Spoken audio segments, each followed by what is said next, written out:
How about that?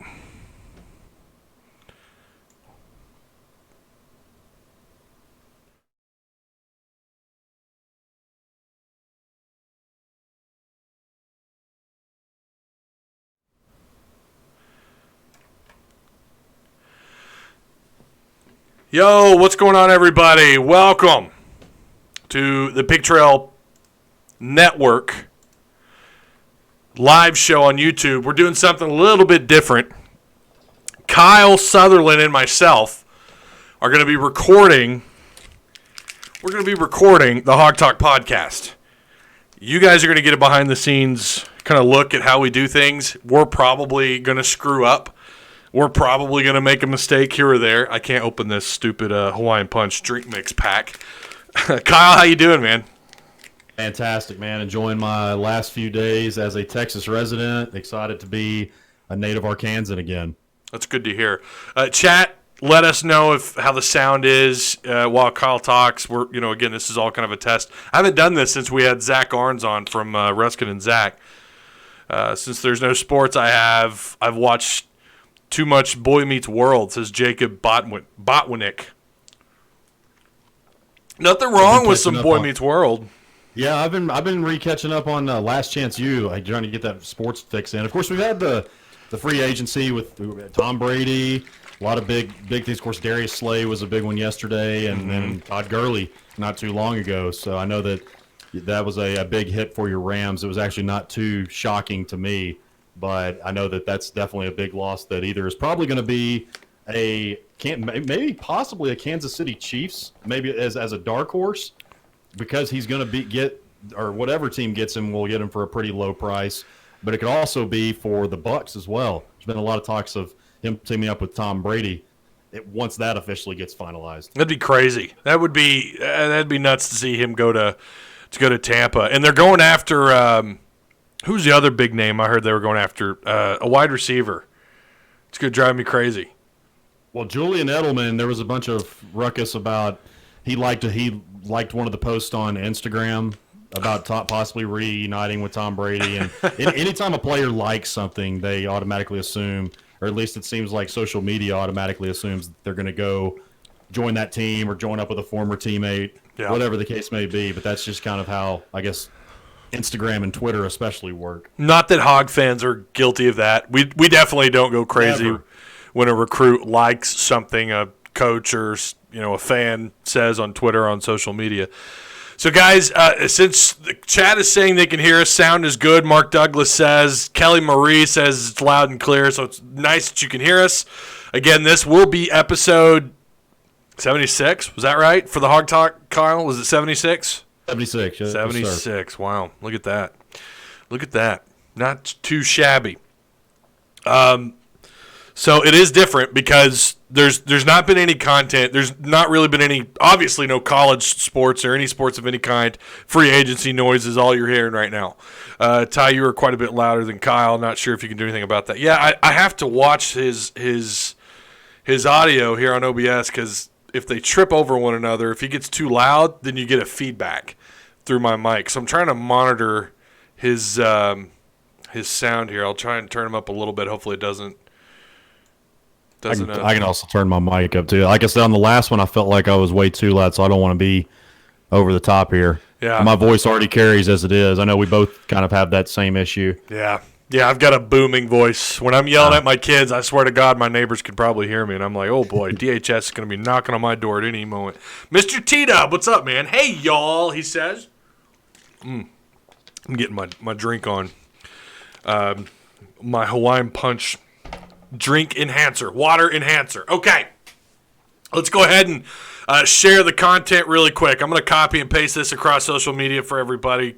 We didn't really prepare for this. I just kind of had an idea earlier today. I was like, you know what? Let's just two birds, one stone this bad boy. Let's get some content out for PTN, and also let's record a Hog Talk podcast episode, which is what we're doing. I'm going to get this put out here on social media. While I'm doing that, Kyle, you had an update on the Major League Baseball draft and kind of what that could mean for Arkansas. If you want to go in on that a little bit. So they had released some articles that their Yahoo put it out. I believe CBS, not CPS. That's a electric company in San Antonio. NBC, they had put out some reports that and this is all hypothetical right now, but the MLB draft could possibly be skipped with the revenue that the MLB is going to lose this year, or that they're expected to lose.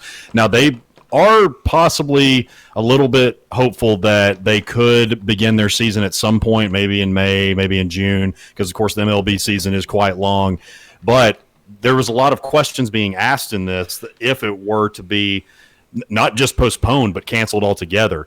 Now, of course, you think about the whole thing of players that are eligible this year, seniors, high school players that were already expected to be drafted, and, of course, junior draft eligible players. That would, of course, hold them back. But that's just kind of the nature of the beast that we're at right now. And where that affects the Razorbacks is we could see Casey Martin, Casey Opitz, and Heston Kjerstad in particular in a Razorback uniform again next year if that were to happen. And it was said that annually the amateur player bonuses from contracts and all of that total is about $400 million. And so that's a lot of money that they would be saving if they were to just completely skip the draft, and they can basically make up a lot of that with the games that they're not going to be able to play. So there's, of course, a lot of questions, like I was mentioning in there, of what could happen. You know, like, will college juniors who would have been eligible to start their professional careers, will they be forced to delay and come back, like I was mentioning with our players? Now, you think about it, it would be a great thing. Yeah, because we didn't get to see the potential of this team this year. We saw them get on a 7-game win streak, then a 5-game losing streak, and then a 4-game win streak. So we really didn't know. We just got kind of a glimpse of what they could possibly be. We saw some of the struggles. We saw some of the strengths.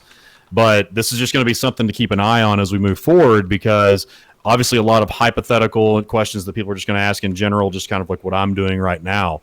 But that's definitely something to pay attention to, because they're making stories about it, so it's certainly in the possibility of happening. It's you know how I am about that. The stars and the moon and the sun, everything has to align just right for all things positive to happen for the Arkansas Razorbacks. I hope something. I hope that this will maybe have these guys reconsider a little bit, but I don't know. You know, Dave Van Horn came out. And this was probably before the rumors about the draft being pushed back, but Dave Van Horn came out and said, I want to say this was yesterday. Someone may correct me if I'm wrong in chat. Please do. But I believe it was yesterday or sometime this week anyways, that he did not see those 3 guys coming back, Casey Martin, Kjerstad, and good grief, Opitz, seeing those guys come back. Probably those odds not very high right now. But it is so unfortunate. I feel like, and everybody does, any sports fan can make this argument, but I just feel like the Hogs, I do think they would have righted the ship this year. I don't know where you're at on that, Kyle, but I felt like they were gonna right the ship and make a pretty good run this year, and they already were starting to turn things around, and now there's really, really high chance we're not going to get to see those guys in Razorback uniforms anymore, and this season's just up in flames, and rightfully so, because you've got the worry of the coronavirus. But it's just so unfortunate, and it just feels like, yeah, Arkansas was picked to do really well this year. Again, like you said, they were in a slump, but they were coming out of it. Anything could have happened. College baseball, while it's not as long as the Major League Baseball season at all, like it's Major League Baseball feels like it goes on forever and ever, which I'm fine with that, being a Cardinal fan, especially when they're decent, makes the season that much more enjoyable. But the college baseball, you have a little bit shorter amount of time there, and anything still could have happened though. And I feel like Arkansas, it's Dave Van Horn, and with the lineup, with that roster, the rotation in the bullpen seemed like it was starting to come around. I felt like they could have made a run. I really do. I'm not so sure that it would have been an Omaha type year, but I do believe that they would have certainly made it to. They've only had 1 year in Dave Van Horn's tenure. Was it 19 years, something like that he's been there, that they did not make the postseason? And I actually, about this time last year, when I was still doing Tex Hogs, I had Evan Lee on, who is, of course, with the Washington Nationals organization right now, and he was a pitcher for the Razorbacks, but also played outfield, first base. He played so many different positions. And one of the things that he said about Dave Van Horn, on top of what makes him such a great coach, is he's just really great at adjusting. Like, for instance, putting Heston Kjerstad, moving him. We have a surplus of outfielders. You put him at first base. Or someone might be struggling at the plate and maybe at outfield. Well, you got Curtis Washington right back there that can help, that was starting to really come on in the Grand Canyon series.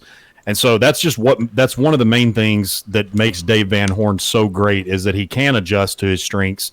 And that's the reason why he has at least gotten to the postseason just about every year that he has been there, all but one. And we talk about one thing I wanted to touch on that I was really thinking about last night is, of course, when you and I recorded last week, that was when all the breaking news was coming in that the NCAA tournament was going to be canceled, and that the World Series was going to be suspended. We thought about, of course, as we mentioned, I just can't reiterate enough, the safety of humanity and the athletes and the coaches is by far the most important. But it still doesn't take away the fact that it's heartbreaking for sports fans that we don't have it. That's just the reality of it. And we were talking about what it would do, what impact it would have on these kids' futures, especially the ones that like basketball with Mason Jones and Isaiah Joe really having to make a big decision coming up. But now, here we are a week later, and man, just people all across the country, all across the world struggling. They don't even have jobs. And it's just a really tough time right now, just because part-time people are getting laid off. The companies are just losing, especially small businesses. It's just a really tough time. And we've seen a lot of good things with you. Of course, I think it was Shea Serrano, who is a guy who's actually from Houston, but he lives in San Antonio. He's a pretty big-time author, and basically said, hey, let's start a thread of helping people pay their bills. And people were Venmoing each other money. So you're always going to see bad in every situation, but there was a lot of good things that we've seen as well, too. And I really think that in times like these, we come together. Social media brings out the good and the bad, but overall, I think we've done a pretty good job of showing that when tragedies are occurring, or I guess this would technically be a tragedy at this point, just based on what it is doing to some businesses and stuff like that. But it is serious, and I'll be honest with you. I've definitely taken a lot more caution than I was before. Not necessarily because I'm worried about myself, but because I'm worried about an elderly person or somebody that has a ongoing disease or just any kind of health issue. That's what I'm personally doing, and I think that overall, with the situation that we've been in, that we've responded pretty well. And listen, Kyle's been in Texas for a while. He's coming back home. It's this Saturday, right? You're coming back to Arkansas. Yeah, I'm sitting around a bunch of boxes and piles of just stuff. I'll load up the trailer tomorrow, so just got a bunch of stuff sitting around me, so it's nice to take a break from that. But yeah, I leave. I head back to Arkansas for good on Saturday. Well, I don't envy you for the loading and all that and the moving. I don't envy you for that, but welcome home on Saturday. But seeing as how we probably won't talk on the phone or anything until then, welcome back to Arkansas, my man. It's good to be back. Well, almost, right. Right now, so speaking of the coronavirus and all the lives being affected by this virus, we have news that Arkansas will not have school until April 17th. So if you're like me, I'm going to be stuck at home with my kids until April 17th. There's just nothing. That's going to be the way of life now for a little while. What is today's date? Was the 19th? The 19th, yeah. So we've we still got a long ways to go to get through this. But April 17th, unless this thing just evaporates and disappears and everyone's fine sooner than later, I don't see that changing. And in fact, I could see them pushing it beyond that. So far, 62 positive cases for the virus have been found or discovered in Arkansas. So stay safe out there. You guys know the routine. And I know that I have a lot of listeners, and the Hawg Talk has a lot of listeners, viewers that are from all around the country. Just stay safe wherever you're at. Like I said on the live show, when was that? Friday night. I'm not one to give in to the hysteria, but I think you should do whatever you feel like is the safest thing for you and yours. So, and my dad they just discovered a case in Fayetteville. My dad wants me to come over with the kids, and I live in Springdale. And I know it's probably already here, but I'm like, if I show up, Dad, I might have my mask on. I might have my surgical mask on or something. Well, here's two kind of scary things. So Sean Payton, the Saints head coach, he tested positive for corona, and he was at Oaklawn this past weekend. So if you shook hands with him, you better take precautions, because I'm sure there was plenty of people that there's a lot of Saints fans in Arkansas, a lot of NFL fans in general. So that's something to look out for. And also, too, so my parents actually have a lake house near the Heber Springs area in Greer's Ferry. And I was talking to my mom the other day, and that town in Greer's Ferry is like, what, population 800-900? There's 3 cases there. Wow. So that's actually a pretty high percentage for a town of that small. It's all from residents of the town that went out of state and got it once they were back. They tested positive. So again, I'm kind of with you. I'm not in a complete hysteria about it, because I feel like I'm 30 years old. I feel like I'm pretty healthy. I feel like I clean my hands well. I'm pretty good hygienically. But at the end of the day, as I mentioned before, there are people that are not as blessed health-wise as us. There are not people that are as young in our youth as we are. So it's really kind of one of those things to help out your neighbor at this point. Yeah. Just think of others before you act. Or what is it, 3 feet? Stay 3 feet in between everybody or whatever. And I've heard, too, so a lot of restaurants. That's what the restaurants were doing. Apparently, from the tweets that I've seen, some of the people I've talked to, Mayor Scott in Little Rock actually enacted just only takeout and delivery. So nothing in the dining rooms. Yeah. If you happen to work for Uber Eats, if you're driving, you're probably going to make bank. And what was the other one? DoorDash. If you're doing one of those, and if you're not, might be a good idea. Sign up for it. Wear a surgical mask. Keep Germ-X in your car. Take precautions. Wipe down in between every drive. Have some wipes handy, assuming you have any. I know that's been a big issue too. People running out of the essentials. Okay. Thank you guys for stopping by. This was unannounced. Again, if you're listening to the podcast, what we did was we recorded this on the PTN YouTube channel, the Pictorial Network YouTube channel, and we're doing this live with a live chat. So let me get caught up on chat really quick. Mark Douglas says, if EA Sports, damn you, Ed O'Bannon, he says, could release a new NCAA version of football right now, they would sell mega millions due to sports starvation. I'm not going to lie, Mark, that's a really good argument, because I have an updated roster for the 2019 season on NCAA 14, but I would claw somebody's eyes out for an NCAA, what would it be, 2021. I would claw somebody's eyes out for that right now. Now, they would have to dump everything they did on NCAA 14, because I'm sorry, that version is trash. Everyone who says that's the best NCAA, you haven't played college football long enough, or played NCAA. You haven't played it long enough. All right, because NCAA 14 was garbage. It was terrible. All right, the recruiting system, they dumbed it down where you put these points in instead of actively using your strengths and weaknesses to recruit players, or try to use other programs, or you use your strengths, you put in a certain amount of points to your strengths and you pitch that to them. They dumped that, and they just do this, this very vanilla point system where you just apply points to the player. It's so stupid. I hate it. And it only worked half the time it only worked if you were like Alabama, Ohio, especially if they didn't have any interest and you were not, if you were trying to, I'm just going to throw a team out, if you were like East Carolina and you wanted to build a dynasty, then obviously 4 and 5 stars are not going to come to you, but you could still, once you started winning, you could steal a nice 3-star, the occasional 4-star. But once you start getting built up, because I know that I did a dynasty with Arkansas, and even by 5 year 6, after I'd won 4 or 5, whatever it was, national championships in a row, it was unless you were Alabama or Ohio State or USC, you were lucky if you could get I don't know, maybe I was just not that good at it, but I thought it was completely dumbed down too. And I was playing it not too long ago, and I was thinking the exact same thing. But it was, they've got to make some alterations to that. I hate NCAA 14. I hate it. And so what I do is I just play Madden instead.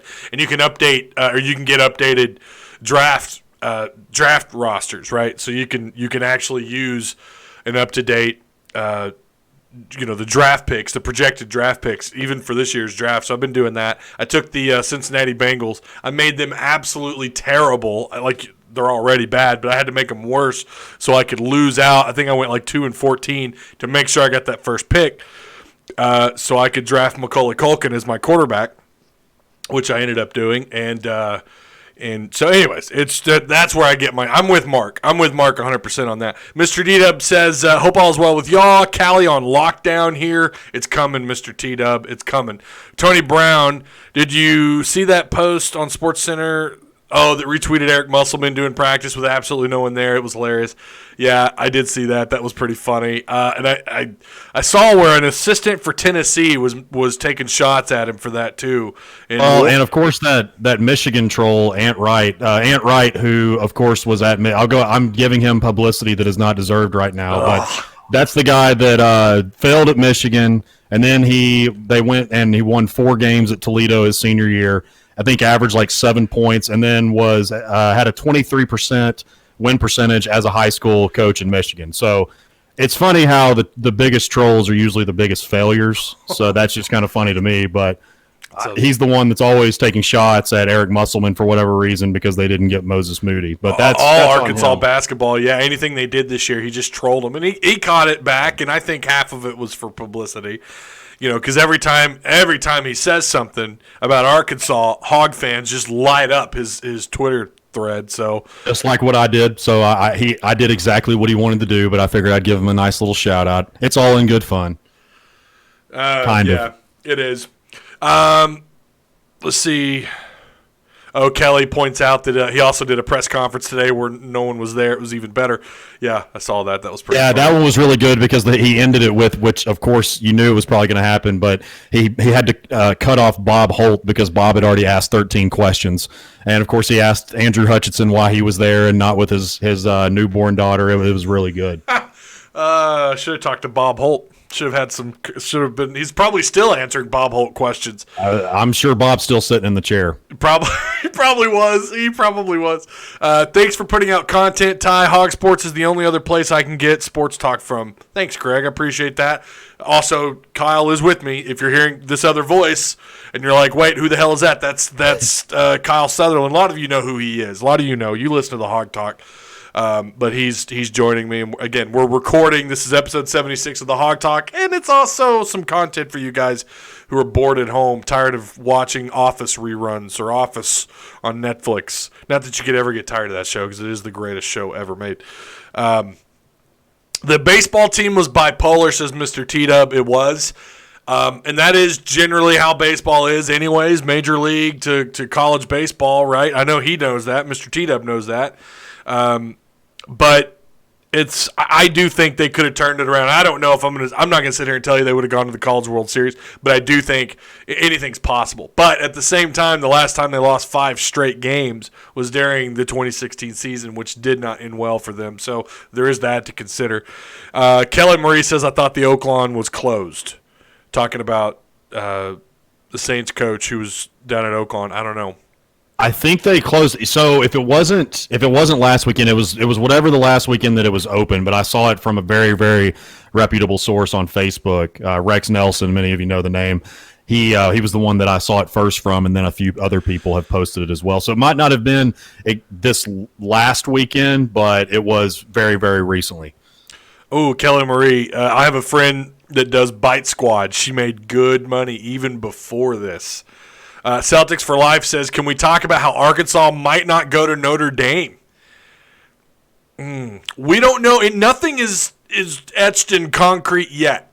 We don't know if they're going to postpone the season. We'll just have to let this thing play out. Supposedly, and again, you guys know I'm no doctor. I don't have I have a PhD in eating, cheese bites or a pizza. That's my PhD, eating tasty pizza. That's it. But I did read online that the virus doesn't do well in warmer climate. So the warmer it gets, supposedly it'll die. Anything's possible. We'll have to wait and see. NCAA 2K needs to come back, says Jacob. Hey, what's up, Tommy? Hope you're doing well, man. Oh, here's Arkansas Wolf. Love you guys, but NCAA 14 is my favorite. I was able to win 4 to 5 national championships in about 10 years and have a bunch of top 10 classes. Respectfully disagree. He only won 4 or 5 in 10 years? Yeah. That's it? Here's another issue with NCAA 14 that I had. When you're in shotgun and you got 3 wide, and your running back's to your left, fullback to your right, and the route, it's basically crossing routes over the middle, and you do this play action to the running back. Well, every time I would do that, I'd say about 70% of the time, my quarterback would get stuck. I've only seen this on NCAA 14. My quarterback would get stuck, and he's sitting there. It looks like he's riding a pony sideways. Like he's doing the gallop sideways. He's still got the ball, and he's just sitting back there galloping, not really moving, and then gets sacked.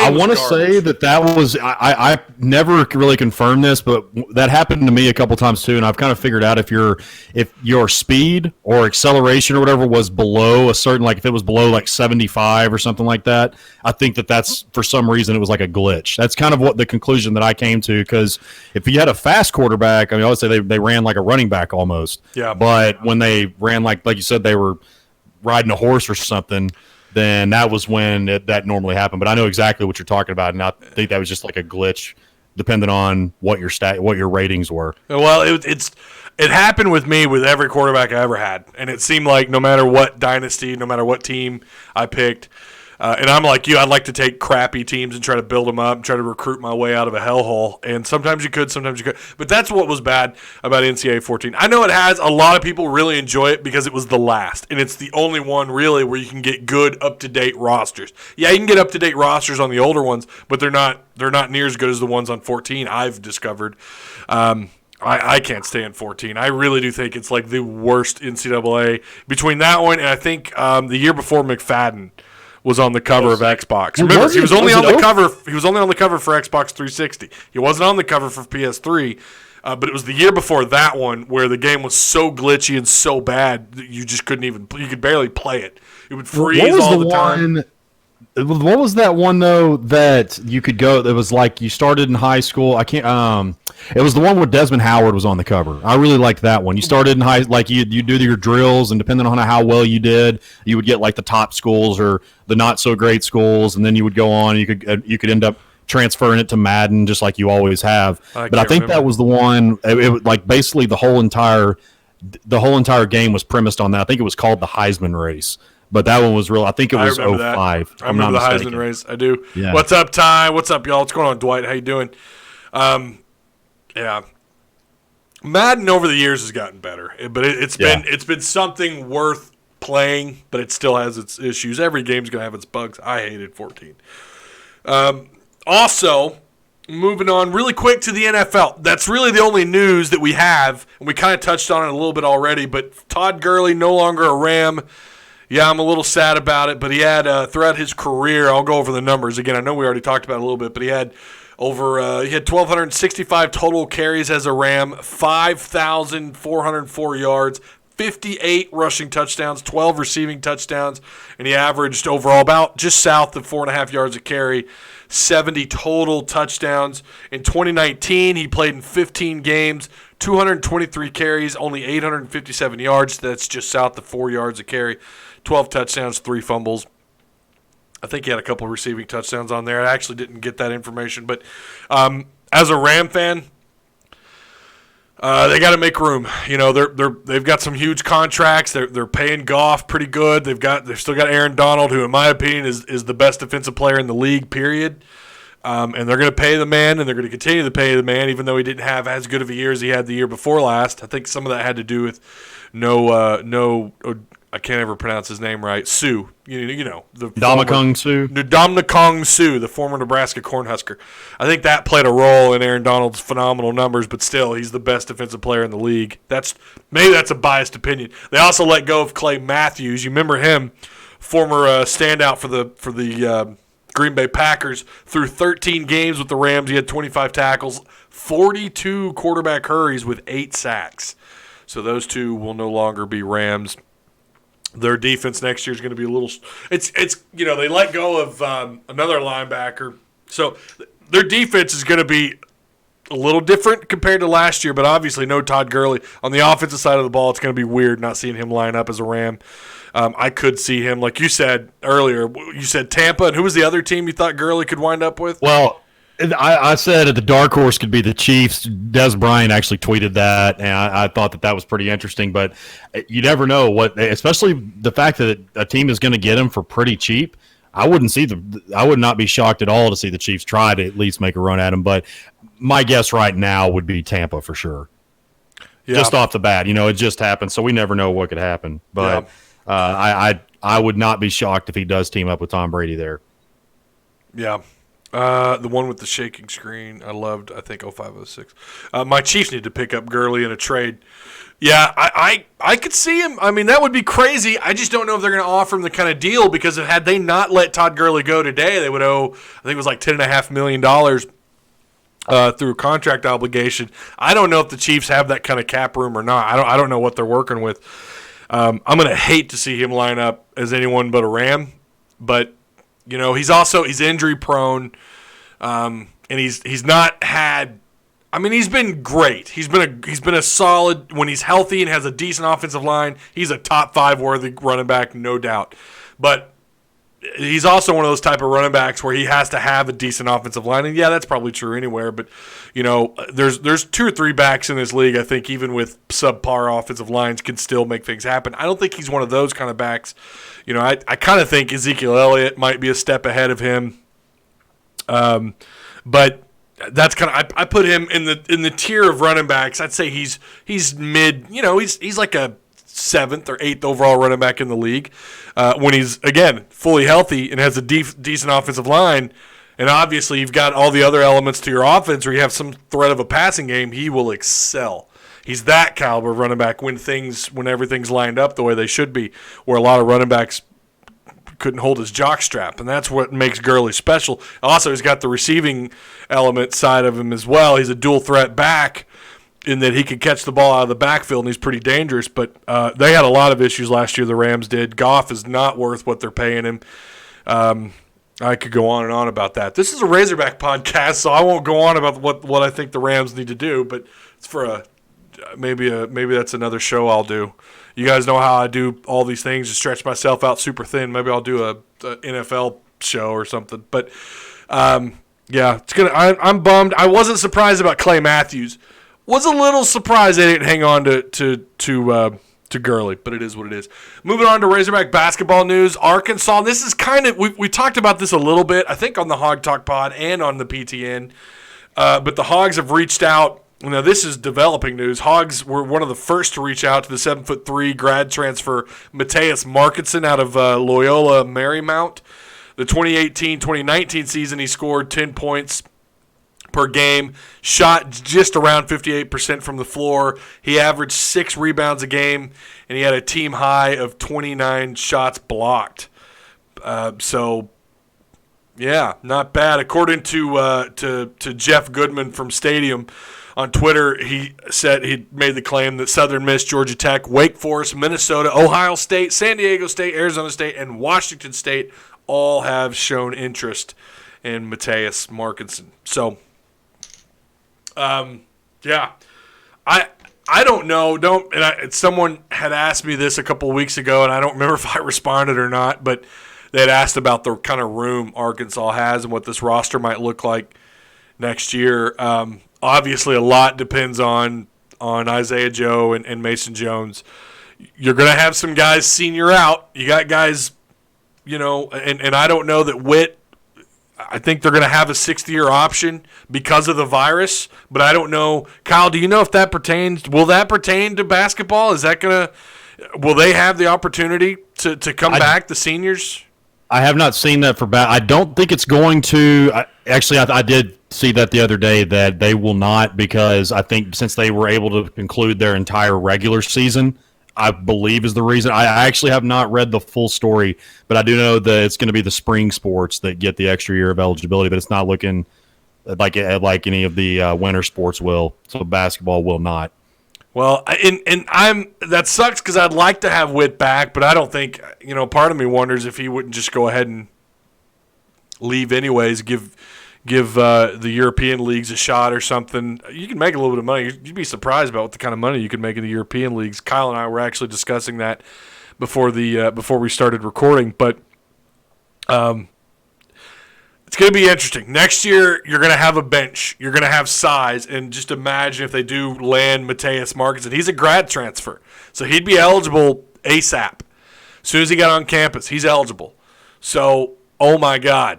2 7-footers, 7'3" guys. One of them is an outside shooter.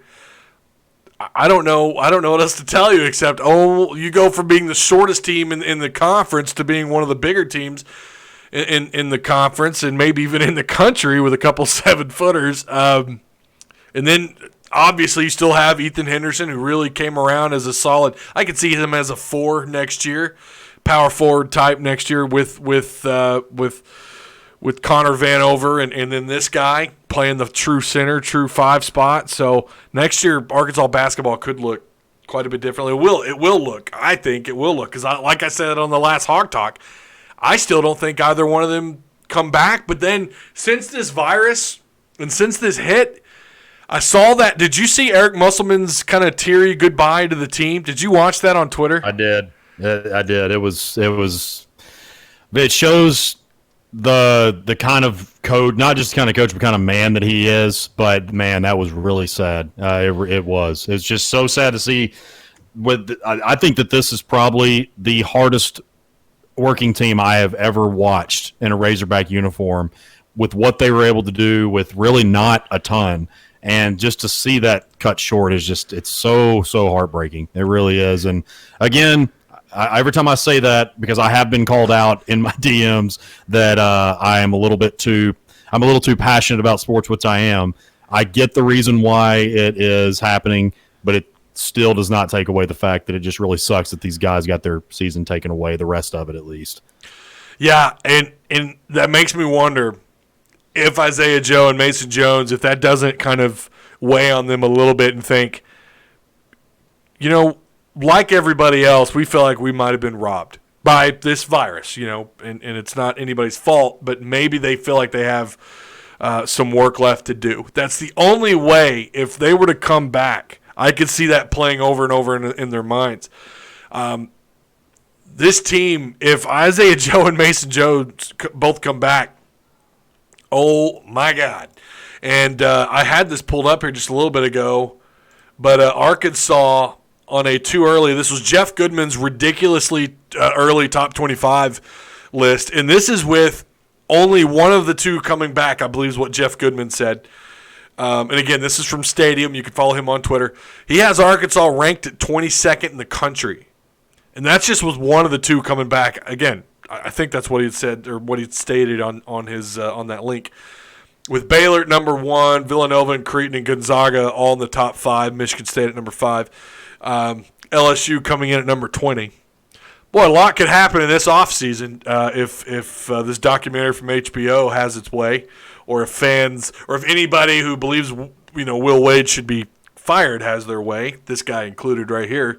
Going to be interesting to see how that pans out. I've got something on that here in just a second. But yeah, Jeff Goodman has Arkansas in the top 25 in his too early top 25 with and I believe he had.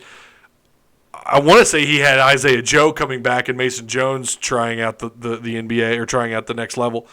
Again, if this coronavirus, the way it ended their season more or less abruptly, because in their minds, you got to understand the way fans see things and the way players and coaches see things are entirely different. In their mind, they were playing for the SEC championship, and that could have given them the shot, and it would have. Now, I don't think that's how it would have played out. I don't think they would have made the SEC championship. Anything could have happened, though. I could be wrong. But had they had that opportunity, and now they feel like they had it taken away from them, maybe they both come back. Imagine what his list would look like then with both these guys confirming that they're coming back for next season.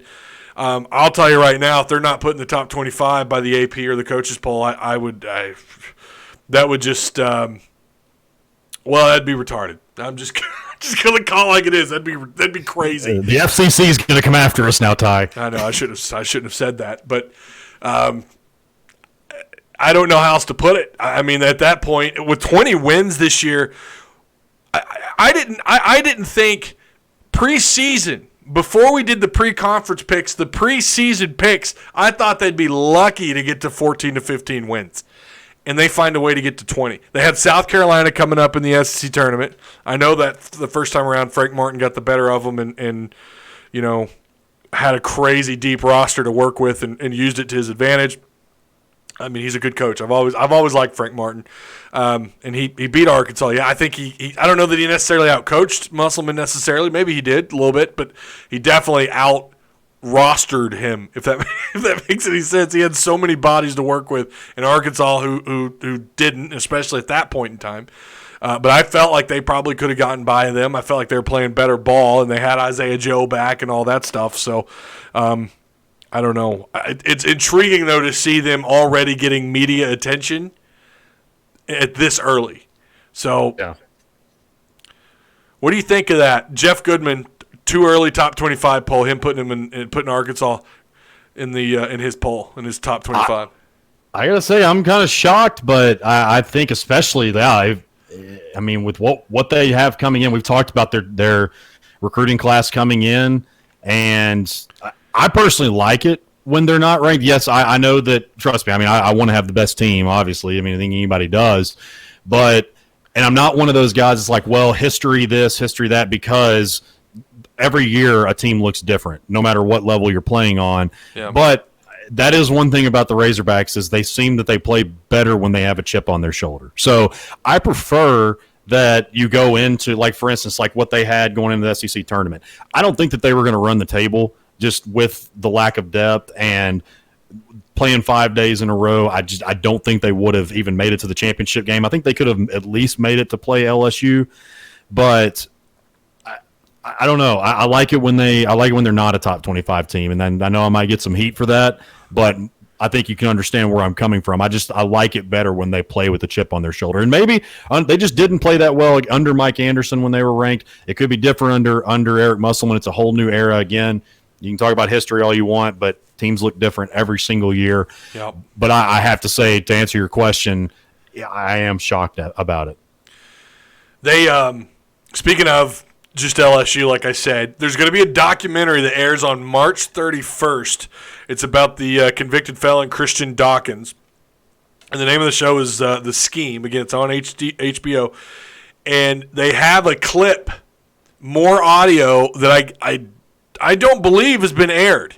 What was said was not, I don't think we know about this yet until CBS. I got this, a buddy of mine sent me a link, and he said, I know how big of a fan you are of Will Wade and LSU and how they rightfully got to where they were this year. Rightfully. But, yeah, the audio, listen to this. Well, obviously we don't have the actual audio, but I could read it out for you. Let me scroll down here really quick. This is between Dawkins and Will Wade in this conversation. Again, this was a part of the FBI wiretap. Dawkins says, "Well, listen, I mean, blank or expletive. He could be playing for LSU or some blank. He could have fifth-year eligibility, and if he doesn't get drafted like Randolph Morris or some blank like that, Wade says, we'll take it. We'll take it. Dawkins, I know you will. I know you will. Wade's response, listen to this. We could compensate him better than the rookie minimum. We could compensate him better than the rookie minimum. Dawkins laughing. You're probably right about that too. Wade goes on to say we'd give him more than the D League. We Googled it. The G League pays $125,000 a year. That's the G League. I couldn't really find the D League. What were you saying, Kyle? I'm sorry. Well, no, you're good. I thought you were done just a second ago. My bad. I will say, though, I'm sure that if Sean Miller and Will, because Sean Miller, apparently there's some audio from him, the Arizona coach as well. If he and Will Wade have HBO subscriptions, I don't think they're going to much longer. It's amazing to me that guy still has a job. I said this when we only got piece of the wire. We only got a small part of the wiretap, I'm pretty sure. I never heard any of this other audio. But I'd said there's more to this. Will Wade, this is not a basketball dynasty. Okay, this isn't LSU football or baseball. This is LSU basketball. Yeah, they had Shaquille O'Neal and Pistol Pete. Who gives a damn? All right, they haven't been relevant in college basketball in a very long time. The kind of prospects they were in on, the kind of guys they were recruiting, the guys that were committing and signing, something was fishy. But a lot of people, well, it's LSU. I mean, come on.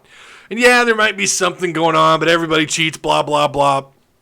Remember what Mike Anderson said during all that. He told his assistants, tonight, you'll be sleeping well while these other guys won't be. That's not verbatim. I don't remember what he said verbatim, but it was something along those lines. After what happened with this FBI wiretapping and all this stuff with the, what was it, the AAU or whatever, or the, not AAU, the, you're going to have to bail me out, Kyle. There's the part of the basketball program, or the system. And You're talking about what he was talking about whenever running a clean program? Well, when Mike Anderson made that statement, it was after the wiretap from the FBI and after some stuff had gone public. Right. And he had told his assistants, this is why tonight you're going to be sleeping. It was something along those lines. You're going to be sleeping well tonight because of what's going on around college basketball and because of what had been made public. And we had heard a snippet. I believe we'd only heard a snippet at the time of what Will Wade had said. And we're getting more and more of this. We're getting more and more, and we're going to hear more. This is, again, it's an HBO documentary. It's going to be airing on March 31st, which isn't that far away, and it's about Christian Dawkins. And again, they unveil some of the wired. Let me see here. Hang on, I had it pulled up. Well, I think the only thing that we knew at that time, if I recall correctly, and I remember reading a lot about this, but I believe that at that time we didn't know exactly any of the words that were said. We just knew that the FBI had content. There was a little bit released. There was a little bit released at the time where he had made a comment about stringing a player along or something, but we didn't hear anything about any money. We didn't hear any ties to any direct, a certain amount of money. Here they have him saying we'd give him more than the D-League. After this article was published by CBS, this was March 18th, so this was yesterday, by Matt Norlander. I don't know how LSU, I don't know if I'm the AD of that program or the chancellor or whoever, how you keep Will Wade on board. I don't know how the NCAA doesn't investigate again. I don't know how these people don't get involved again and make some sort of move on LSU basketball. Something needs to be done because I believe that you're innocent until proven guilty. I'm not going to sit here and say, well, Arkansas is probably up to something too because of the recruits they're getting. A lot of these kids are in-state. A lot of these kids, like Moses Moody, obviously has a connection to the program. LSU was getting guys that had that had no ties to the state. They're getting players that would never have been on LSU's short list before, and it's always been fishy to me what's going on down there. And here we're getting more and more. There's some light being shed on the situation. Again, it's called The Scheme. It's HBO produced. It's a HBO produced documentary. And it's following the convicted felon Christian Dawkins, or maybe he's just a part of it. But there's a whole bunch here that's going to be. I guess we're going to know a lot more after this thing airs. The documentary cuts from the call to Dawkins, making further clear his impression of the conversation with Wade. Dawkins goes so far as to praise Wade for pulling off what he did and keeping his post at LSU. Well, I'll say this. If nothing shocks me about the NCAA, like if they find this evidence or actually that comes out and it's clearly Will Wade, nothing really shocks me at all about them. But this will be the most damning evidence since the SMU death penalty, without question. And, I mean, the SMU death penalty, of course, there was a lot of stuff with, like, Pete Carroll and all that, too. But there was, like, legit in-your-face evidence with SMU, and that's the reason why. Now, I'm not saying LSU. I don't think any school will ever get the death penalty ever again because we saw how badly that affected SMU, really even up until not that long ago. But this will be, without question, in my opinion, the most damning evidence since that death penalty, if this is going to be what we expect. Well, we saw what happened to Ole Miss, but the difference there was we saw physical, a player texting an assistant and talking about – I don't remember if they gave it an exact amount or not, but you could see there's clear evidence. Here, I think this is, like you said, pretty damning. I think it's SMU was literally, like, their athletic director was literally sending recruits money, cash. Of course, back then, you didn't have near the technology and stuff, but their athletic director was sending cash money addressed from him. And so that's what I mean. Like, if it's coming directly out of Will Wade, there was a lot of stuff from Ole Miss, but man, this is some serious stuff. But it truly would not shock. I mean, you got to think that the NCAA would act immediately. Will Wade would be gone. But nothing shocks me with them whatsoever. Yeah. Well, we'll see how the NCAA reacts after this documentary airs. I know some people, especially LSU fans, are going to say, well, some of this is taken out of context and so on and so forth. But to me, there's more than enough evidence here. I'm not saying that they should get the death penalty. I think in order to get the death penalty, I think you have to break the rules, the same rule, I think more than once. I think, but the NCAA, we have to remember, for them to go after a big-time program like that, it's going to hurt them as much as anything, the NCAA. So, of course, they're not going to lay the hammer down when they should. I felt like the Ole Miss stuff should have been worse. I felt like they should have been hit pretty hard. There was enough tangible evidence there that showed that these guys didn't give a damn about NCAA rules and didn't care what they were doing. It was so blatant. Then you look back at the Penn State stuff. My God. They throw down a really harsh penalty. I don't remember all the details, but it was pretty damn harsh. I think it was it was not quite the death penalty, but close to what they did to SMU. And, it was basically a death penalty for essentially those kids that were on campus, and so it was like a 4-year bowl ban. But I think it was after 2 years once James Franklin came on, because Bill O'Brien actually did a pretty good job with what he was given. I think he had about a 500 record because he was like the only no coach wanted to touch it. They did not want to. He was there for a year, right? He was there for 2 years. So the first year they went like 7-6, and I think they went 6-6. Or no, it wasn't 7-6 because they wouldn't have been able to go to a bowl game. But I know he was around the 500 range, and then of course he went to the Texans and just completely screwed things up there for the most part. But that's a whole other story for another day. And James Franklin comes in, and basically they got it pushed to like, look, these kids, like, the freshmen and sophomores, a lot of these guys that were contributing had nothing to do with this. And of course, this stuff was happening. Jerry Sandusky hadn't been around since like 1999, so it had been quite a long time. And so that eventually all that stuff got lifted. But that was. And I felt like to this day that shouldn't have happened. I felt like that, regardless, that happened on campus. It happened under their watch. Penn State knew about it. Joe Pa knew about it. I know they passed along information, but nothing was done upstairs from Penn State officials, and I felt like that was I could not believe when the NCAA lifted that. So, like you said, nothing surprises anybody when it comes to the NCAA and what's happening around college athletics. I don't know that anything happens to Will Wade as a result of this, the LSU Tigers, but it just goes to show you that it just kind of is what it is when it comes to the NCAA. Thanks to everybody in chat. I think that's really going to do it. Again, this was what episode was this? 76. I have to keep asking that. Episode 76 of the Hawg Talk podcast. Thank you guys for coming through on the live show and being here. I know this was unannounced. No one had any idea. I've already had someone message me in the DMs. What the hell? I didn't even get a notification. That's my bad. This just kind of hit me at the last second. I thought, you know what? Again, let's just knock this thing out. Let's two birds with one stone. This SOB. So that's exactly what we did. Kyle, I guess if you just want to say goodbye to the folks, unless there's anything else you want to add. Yeah, I'm going to add. So this is not really sports related, but I've had a lot of people reach out.